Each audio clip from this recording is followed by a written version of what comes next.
Assalamualaikum warahmatullahi wabarakatuh. Apa kabar semuanya? Semoga selalu dalam keadaan sehat walafiat. Oke, pertama, izinkan saya memperkenalkan diri. Nama saya Muhammad Syaiful Akbar. Saya adalah salah satu staf pengajar di SMK Pelita, mengajar mata pelajaran perencanaan bisnis. Oke, sebelum kita memulai atau memasuki materi pembelajaran, jangan lupa untuk mengklik tombol subscribe di channel YouTube SMK Pelita agar semua materi yang telah dipelajari dapat kita pahami bersama. Tadi di awal kita sudah membahas atau menyinggung materi tentang bisnis. Oke, apa yang kalian ketahui tentang bisnis? Oke, di sini kita bisa lihat pengertian secara umum. Oke, bisnis adalah segala sesuatu yang dilakukan oleh seseorang atau organisasi untuk menghasilkan sesuatu yang bermanfaat, ya, baik itu berupa barang ataupun jasa, ya, apa saja yang diciptakan atau dihasilkan oleh seorang atau di lembaga untuk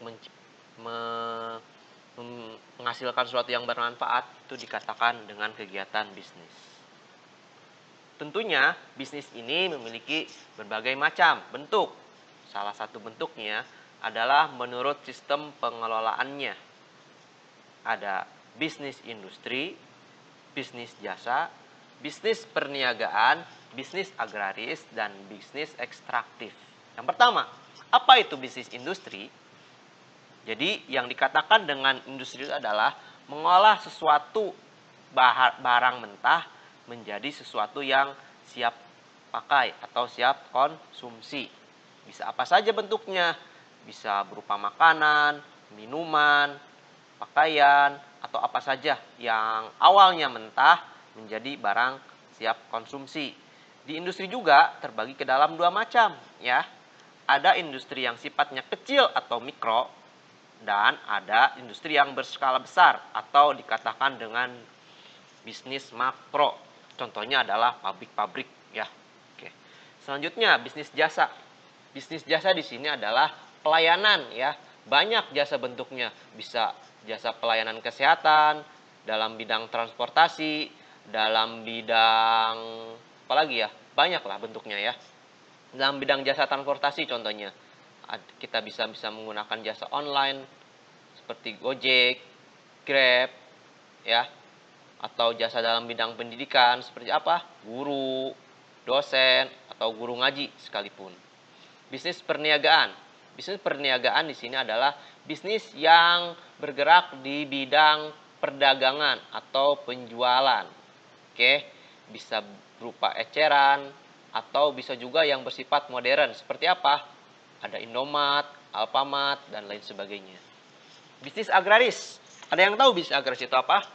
Kan Indonesia ini dikenal sebagai negara agraris. Artinya, negara kita itu adalah negara yang bersifat atau sebagian besar itu memiliki garis pantai yang luas. Atau bisa juga dikatakan sebagai negara pertanian.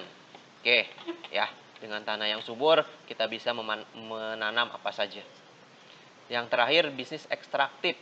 Ekstraktif apa? Itu ekstraktif adalah bisnis yang bergerak di bidang pengolahan sumber daya alam yang sudah ada. Artinya sudah ada dan tidak bisa diperbarui lagi. Seperti apa? Contohnya itu seperti minyak bumi, timah, batu bara, tembaga, dan emas. Ya, tuh. Selanjutnya ada bisnis menurut luasnya. Luas wilayah atau luas cakupan kerjanya. Ada bisnis kecil, bisnis sedang, dan bisnis besar. Bisnis kecil ya kita bisa mengelompokkan ini ya paling pekerjanya 1 sampai 5 orang paling banyak. Tuh, seperti usaha mikro gitu kan. Usaha industri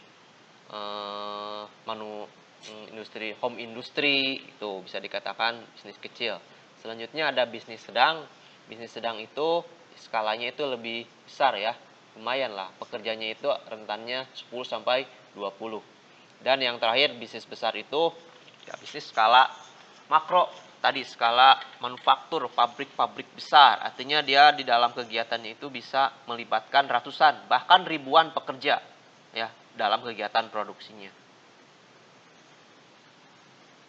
Selanjutnya ada bisnis menurut hukumnya atau badan hukum.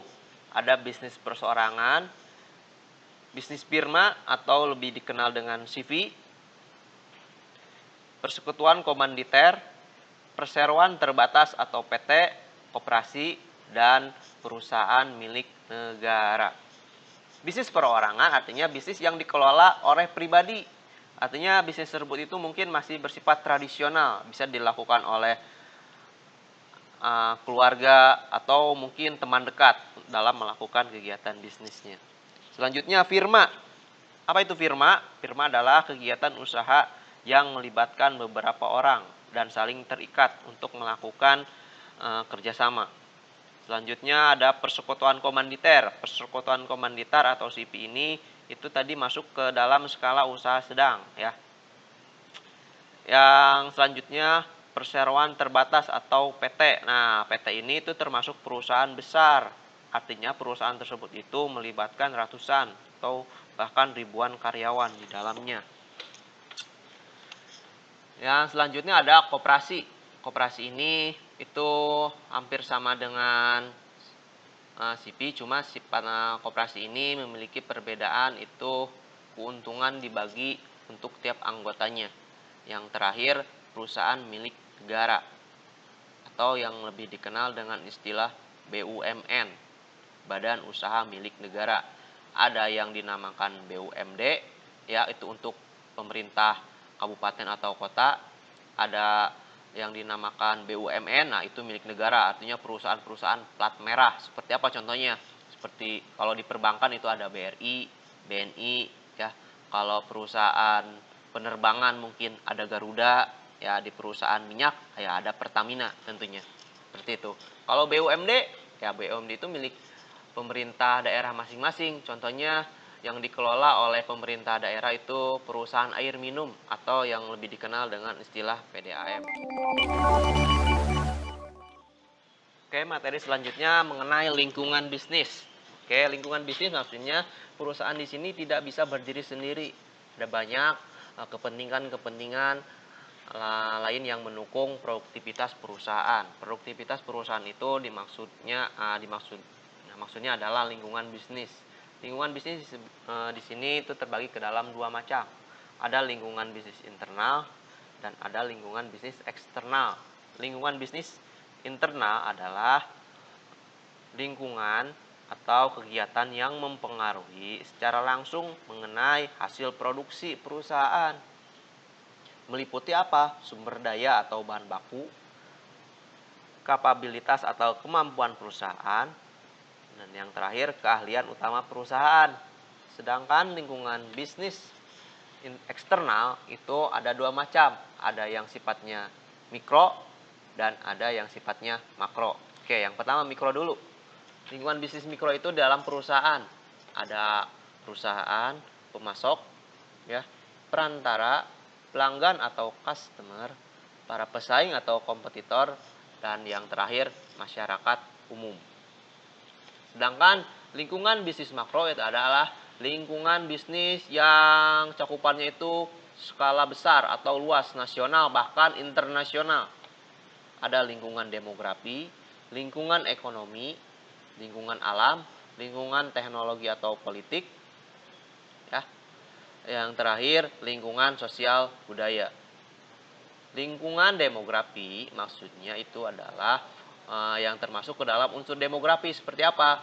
Usia, ya, jenis kelamin, kemudian pekerjaan, pendapatan, agama, suku bangsa atau ras, itu maksudnya adalah lingkungan demografi. Lingkungan ekonomi ya masuk. Lingkungan ekonomi itu masyarakat yang tingkat pendapatannya rendah, ya, menengah atau atas. Lingkungan alam, kondisi alamnya seperti apa? Kan kalau di Indonesia itu terbagi dalam dua musim ya, gampang jadinya. Ada musim kemarau dan musim hujan. lingkungan teknologi, lingkungan politik. Nah, lingkungan politik ini juga mempengaruhi terhadap kinerja perusahaan. Apalagi kalau misalkan contohnya aja musim pemilu. Nah, musim pemilu itu biasanya banyak perusahaan yang berlomba-lomba itu ya, tergantung koneksi dengan partai politiknya. Yang terakhir, kondisi lingkungan sosial budaya.